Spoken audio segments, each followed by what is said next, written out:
ഇസ്ലാമിലെ അഖീദ അവർക്കറിയില്ല. അഖീദയുടെ ഒരൊറ്റ കിതാബ് ഈ ആളുകൾ വായിച്ചു നോക്കിയിട്ടില്ല, പഠിച്ചിട്ടില്ല. അതിന് ഒരുപാട് ദൃഷ്ടാന്തങ്ങളുണ്ട്. മരിച്ചു പോയിട്ടില്ല ബഹുമാനായ ഹംസ ബാഖവി ജീവിച്ചിരിക്കുന്ന ആളാണ്, നിങ്ങളുടെ നാട്ടുകാരനാണ്. ഹംസ ബാഖവി പലപ്പോഴും നമ്മുടെ തുറക്കലുണ്ടായിരുന്ന മരണപ്പെട്ടു പോയ അബ്ദുൽ ജബ്ബാർ മൗലവിയോട് പറയുന്ന ഒരു വാചകമുണ്ടായിരുന്നു.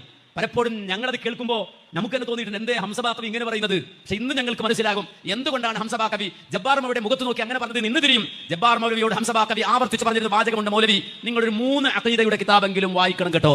ഇത് മറുപടി പറയാൻ ഇറങ്ങുന്നതിന് മുമ്പ് ഈ വിശദീകരണം നടത്തുന്ന ഇടയിൽ നിങ്ങൾ അഖീദയുടെ പണ്ഡിതന്മാർ എഴുതിയ 3 കിതാബെങ്കിലും നിങ്ങൾ വായിച്ചു നോക്കണം എന്ന് അവരോട് പറഞ്ഞു കൊടുക്കുന്നത് പലപ്പോഴും നമ്മൾ കേട്ടിട്ടുണ്ട്. ഇന്ന് നമ്മൾ തിരിഞ്ഞിട്ടുണ്ട്. അതെന്താണെന്ന് ചോദിച്ചാൽ ഇവർക്ക് അഖീദയുടെ കിതാബുകൾ അറിയില്ല, ഇസ്ലാമിന്റെ അഖീദ ഇവർ കൃത്യമായി പഠിച്ചിട്ടില്ല, മനസ്സിലാക്കിയിട്ടില്ല.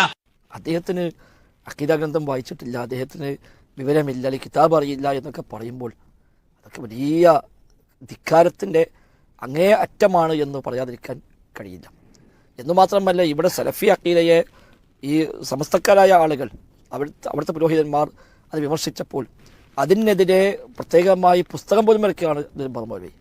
ഇബ്നു തൈമിയ്യയും വിമർശകരും സലഫി അഖീദയും എന്ന പേരിൽ ജബ്ബാർ മൗലവി റഹിമഹുല്ലാഹ് എഴുതിയ പുസ്തകമുണ്ട്. സമാനമില്ലാത്തൊരു ഗ്രന്ഥമാണ്. സലഫി അഖീദയെ പ്രൊട്ടക്ട് ചെയ്യാനും സലഫി അഖീദ എന്താണ് എന്നും അതിൻ്റെ വിശദാംശങ്ങൾ എന്താണ് എന്നും കൃത്യമായി പഠിപ്പിച്ച ഒരു പുസ്തകമാണ് ആ പുസ്തകം. അത് അദ്ദേഹം സലഫി അഖീദയുടെ ആദ്യകാല ഗ്രന്ഥങ്ങൾ ധാരാളമായി അദ്ദേഹം അതിൽ ഉദ്ധരിക്കുന്നുണ്ട്. ഇമാം ബൈഹഖിയുടെ അസ്മാഉ സിഫാത്ത് പോലെ, ഇമാം അഹ്മദിൻ്റെ അസ്സുന്ന പോലെ ഒക്കെയുള്ള ആദ്യ നൂറ്റാണ്ടുകളിൽ എഴുതപ്പെട്ട അഖീദ ഗ്രന്ഥങ്ങൾ, ആ ഗ്രന്ഥങ്ങളിൽ നിന്ന് എത്രയെത്ര ഉദ്ധരണികൾ അദ്ദേഹം നൽകുന്നത്.